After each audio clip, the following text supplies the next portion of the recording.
داری خۆمان بین بە ناوی دینەوە خەڵکی چاواشە نەکەین، بەڵام دوژمنانی خوا هەوڵیان داوە هەزارەها و سەدەها شتیان خستۆتە ناو ئێمەوە بۆ ئەوەی دینی پێ ناشرین کەن.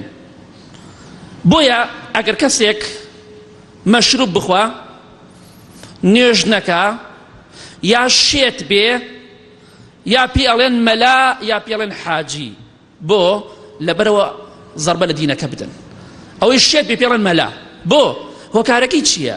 ئەمە احترام نییە، ئەمە ئەیانوێت بەهۆی ئەو شتانەوە خەڵکی بەرەو بێدینی بەرن.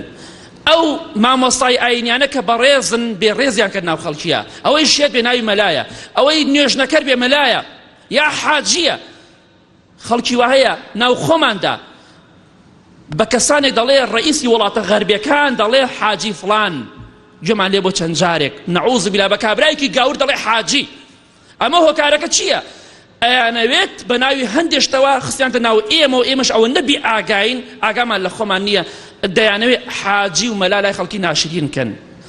کەلیمەی حەج ڕوکنی ئیسلامە لای خەڵکی ناشرینی کەن. فڵان کەس حاجی و وایە، حاجیش نەجاری وایە، هەر نوێژ ناکە، حاجی چی؟